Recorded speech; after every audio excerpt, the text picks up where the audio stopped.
Government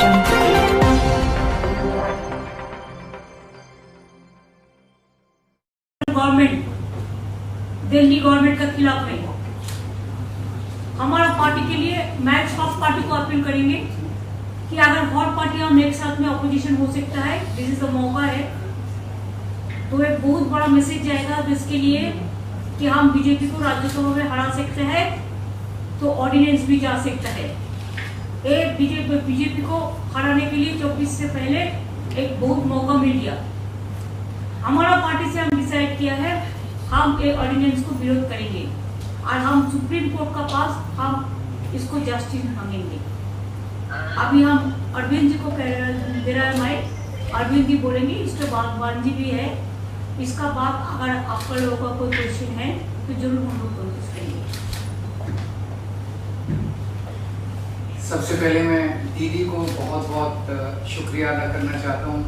इतना warmly हम लोगों को वेलकम किया, इतना प्यार, हमेशा दीदी का प्यार मिलता रहता है हम लोगों को, हमारी बड़ी बहन की तरह है दीदी।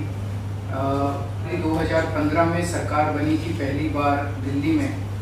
जैसे ही हमारी सरकार बनी, इन लोगों ने नोटिफिकेशन, केंद्र सरकार ने नोटिफिकेशन पास करके, एक नोटिफिकेशन, सिंपल नोटिफिकेशन पास करके दिल्ली की चुनी हुई सरकार की सारी पावर्स छीन ली कि हम किसी ऑफिसर की ट्रांसफर पोस्टिंग नहीं कर सकते, अगर कोई ऑफिसर गलत काम करे तो हम उसकी डिसिप्लिनरी प्रोसीडिंग नहीं कर सकते, ये सारी पावर हमसे छीन ली। 8 साल तक दिल्ली के लोगों ने संघर्ष किया, हम सुप्रीम कोर्ट गए। 8 साल के संघर्ष के बाद सुप्रीम कोर्ट ने हमारे पक्ष में ऑर्डर किया, दिल्ली की जनता जीत गई। लेकिन जैसे ही ऑर्डर आया सुप्रीम कोर्ट का, 1 हफ्ते के बाद इन्होंने ऑर्डिनेंस लाके जो सुप्रीम कोर्ट का ऑर्डर था उसको उन्होंने पलट दिया। और उस दिन पलटा जिस दिन सुप्रीम कोर्ट वेकेशन पे जा रहा था। इसका मतलब इनके दिल में काला था, इन्हें पता था कि अगर सुप्रीम कोर्ट होता तो अगले दिन उसके ऊपर स्टे लग जाता, तो इनका ऑर्डिनेंस गलत है। इन लोगों ने जिस तरह से डेमोक्रेसी का मजाक बना दिया है, जहाँ भी 3 तरीके से ये चुनी हुई सरकारों को तंग कर रहे हैं। एक, पहली चीज कि जहाँ पे बीजेपी की सरकार नहीं बनती वहाँ ये एमएलए खरीद के सरकार गिरा देते हैं उस पार्टी की और अपनी बीजेपी की सरकार बना लेते हैं। दूसरा, जहाँ बीजेपी की सरकार नहीं बनती वहाँ ये ईडी और सीबीआई को इस्तेमाल करके दूसरी पार्टी के एमएलए को डराते हैं, धमकाते हैं, उनको तोड़ लेते हैं और उनकी सरकार गिरा के बीजेपी की सरकार बना लेते हैं। तीसरा, जहाँ बीजेपी की सरकार नहीं बनती वहाँ कानून का गलत इस्तेमाल करके, गवर्नर के जरिए ऑर्डिनेंस पास करके ये तरह तरह से उस नॉन बीजेपी गवर्नमेंट को काम ही नहीं करने देते। हमने वेस्ट बंगाल में भी देखा गवर्नर कैसे तंग कर रहे हैं, हमने वहाँ भी देखा, पंजाब में भी देख रहे हैं, पूरे तमिलनाडु में देख रहे हैं, तेलंगाना में देख रहे हैं किस तरह से गवर्नर तंग कर रहे हैं। और अब दिल्ली के अंदर इन्होंने जो किया वो तो बिल्कुल ही जनतंत्र के खिलाफ है। एक तरह से ये बोल रहे हैं कि हम सुप्रीम कोर्ट को भी नहीं मानते, तो ये इनको बहुत ज्यादा अहंकार हो गया है। और अहंकार जब हो जाता है आदमी को तो फिर वो बहुत स्वार्थी हो जाता है, फिर वो देश के बारे में नहीं सोचता। तो मैं समझता हूँ कि आने वाले समय में देश की जनता को ये देख के अब इस अहंकारी सरकार को हटाना चाहिए। तो एक तो मैं दीदी का शुक्रिया अदा करना चाहता हूँ कि राज्यसभा के अंदर इन्होंने कहा कि हम सपोर्ट करेंगे। और मैं समझता हूँ कि अगर राज्यसभा में ये बिल गिर जाता है तो ये एक तरह से सेमीफाइनल हो जाएगा 2024 का।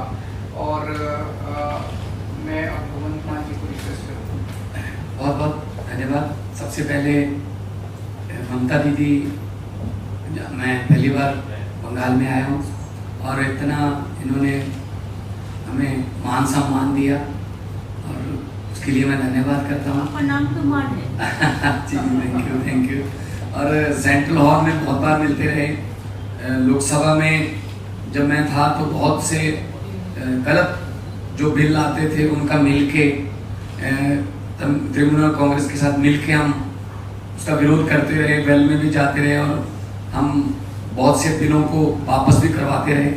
और जिस कमेटी का मैं मेंबर था उसके चेयरमैन जो थे सुदीप जी वो उनके चेयरमैन थे। तो एफसीआई और पब्लिक डिस्ट्रीब्यूशन, सो बंगाल और पंजाब का बहुत जो रिश्ता है वो बहुत मजबूत है। आज़ादी का संघर्ष जब चलता था तो बंगाल और पंजाब आपस में शहीद आजम भगत सिंह भी लाहौर से सीधा कोलकाता आते थे और यहाँ से उनके जो जितने भी आज़ादी के परवाने थे उनके साथ मीटिंगें चलती थी। अभी भी पंजाब से बहुत बड़ा नाता है क्योंकि बहुत भारी संख्या में पंजाबी जो है वो बंगाल में है। तो जैसा कि अरविंद जी ने बताया, ये लोकतंत्र को अपने पक्ष में करने के लिए कोई भी तरीका अपनाने लगे हैं सेंटर सरकार वाले। यहाँ तक कि मेरे 117 में से 92 MLA बहुत बड़ा मैंडेट है, फिर भी मुझे अपने बजट सेशन को जो है चलाने के लिए सुप्रीम कोर्ट जाना पड़ा। सुप्रीम कोर्ट से ऑर्डर है कि राज्यपाल रोक नहीं सकता, बजट सेशन चलना चाहिए। इस लेवल तक हमें तंग करते हैं।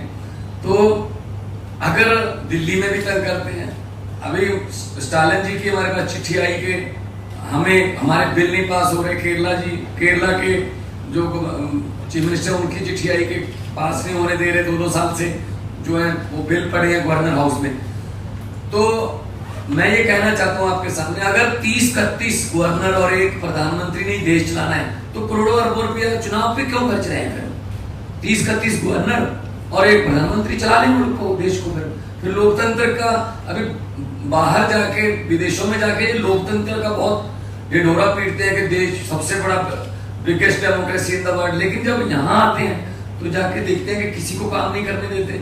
अगर आप इलेक्शन नहीं जीते तो बाई इलेक्शन से जीत जाते हैं। मध्य प्रदेश में भी ऐसा किया, कर्नाटक में भी ऐसा किया था और गोवा में भी ऐसा किया था। दिल्ली में मतलब LG मीन्स गवर्नमेंट, ऐसा इस लेवल तक की वर्डिंग जो है लोकसभा में पास करवाई है, LG मीन्स गवर्नमेंट। तो फिर आप इलेक्शन जो होती है, जो करोड़ों लोग इलेक्शन में जो लाइनों में लग के अपने पसंदीदा MLA, विधायक और मुख्यमंत्री को चुनते हैं, तो वो उनके लिए वो किसके लिए वोटिंग कर रहे हैं? तो ये मजाक बना रखा है डेमोक्रेसी का। तो ममता दीदी का बहुत धन्यवाद इसलिए भी कि इन्होंने बहुत लड़ाई लड़ी है, बहुत बड़ी बड़ी लड़ाइयाँ लड़ी और जीती हैं, सफलतापूर्वक लड़ाइयाँ लड़ी हैं इन्होंने। चाहे वो इलेक्शन हो, चाहे वो CBI की रेड्स का मामला हो, चाहे ED का मामला हो। तो हम लोग इकट्ठे होकर देश को बचाने का सवाल पैदा हो गया, लोकतंत्र को बचाने का सवाल पैदा हो गया। तो पार्टियां आपस में बहुत से पॉलिटिकल विचारक मतभेद होंगे, लेकिन अगर देश रहेगा तो हम पार्टियां रहेंगे ना। अगर 24 में ये संविधान बदलने की कोशिश कर रहे हैं, हर रोज ही कोशिश करते हैं संविधान बदलने की, तो देश के संविधान को खतरा पैदा कर दिया लोगों ने। इतने सत्ता की भूख हो गई, या इतना ये अहंकारी हो गई, जैसा अरविंद जी ने बताया। लेकिन हमारे पंजाबी में कहावत है कि हंकार दा सिर नीवा होता है, हंकार हमेशा हारता है और भगवान भी हंकारी बंदे की जो है वो हेल्प नहीं करता। हम लोग सच्चे लोग हैं, हम लोग देशभक्त लोग हैं, अपने अपने फील्ड को छोड़ के हम राजनीति में आए हुए हैं और हम चाहते हैं देश नंबर 1 बने दुनिया में। लेकिन वो तभी बनेगा जब सच्ची नीयत वाले लोग जो है वो आगे आएंगे। मैं आज जो ममता दीदी ने कहा कि इस ऑर्डिनेंस का विरोध करेंगे, डट के विरोध करेंगे राज्यसभा में, उससे हमारा हौसला बढ़ा है और हम चाहते हैं कि जो सारे जहां से अच्छा हिंदुस्तान हमारा, वो वाला नारा जो है वो देखने में भी, ग्राउंड में भी देखने